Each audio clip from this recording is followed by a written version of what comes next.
So what exactly is the Carl effect and how is it affecting Chris Tyson's reputation? So for those of you who don't know, Chris Tyson is under fire for trying to sue someone, coming out as transgender, coming out as bisexual, divorcing his wife, dressing his kid in heels. There's a bunch of it, and Carl is just under fire for the Carl effect. So I'm gonna take you back to the year of 2022 when all this started, or at least when the term Carl effect was originally created. Mr. Beast Reacts released a video where Chris was presented a lot more feminine. He started to grow his hair out. He was wearing like black and white shit. He was like a chessboard. And at that time, everyone was pretty confused. It just came out of nowhere. And a few people even started to label this the Carl effect, since Chris had been spending quite a lot of time with Carl at that time. And for that time, that was pretty much it. No one really said anything. There were a few comments on Twitter, but that was pretty much it. Until the start of this year, where there was a trend on TikTok.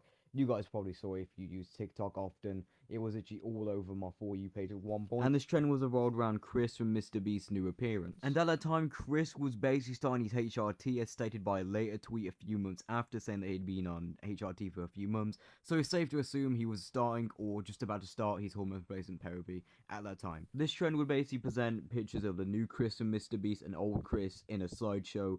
And the video would normally be captioned somewhere along the lines of the Carl effect or what went wrong. And at the time, I really did want to make a video on this, but I wanted to wait until more stuff had like come out just so I can get like a full gist of the situation. Anyway, after this trend spread to Instagram, Reddit, Twitter, YouTube, everywhere, Chris decided to take a break from social media. I would as well if the entire internet was clowning on me. Then after a bit, he did come back and then went to the Teen Choice Awards with the Mr. Beast crew, where we got this iconic image right here. He was in a full head of makeup. He looked like a fucking transformer. And this image right here single-handedly tripled all the hate he was getting. And even Sunny V2 hopped on the bandwagon and made a video titled How Chris Will Be a Nightmare for Mr. Beast. Actually, I just checked and it's been retitled to How Will the Chris Tyson Situation Affect Mr. Beast. So he probably changed it because of all the backlash he was getting and the fact that Mr. Beast himself gave his opinion on the video, which is pretty rare since Mr. Beast never gives his opinion on a video, because think of it, he has over 100 million subscribers on YouTube.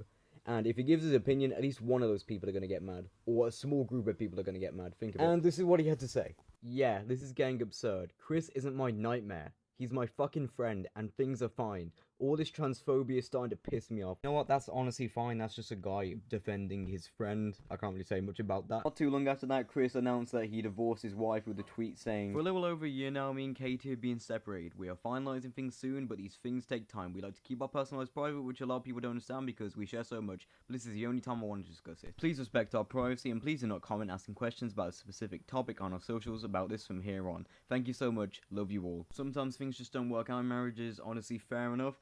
And not much has really been said since then, apart from Chris putting heels on his son for some reason. That's a bit weird in my opinion. But my opinion on this entire situation, it's a bit weird. I don't really get how someone want to go from a man to a woman, but if it makes them happy, it makes them happy. I find it a little bit weird, but you know, that doesn't mean that it's wrong. I'm not saying it's wrong. Please do not label me as a fucking trans. At the end of the day, it's just my opinion, and if you would go outside, you would find that there's more to life than worrying about what other people think on the internet. Anyway, like, subscribe, see ya. I'll see you in the next one. Bye bye.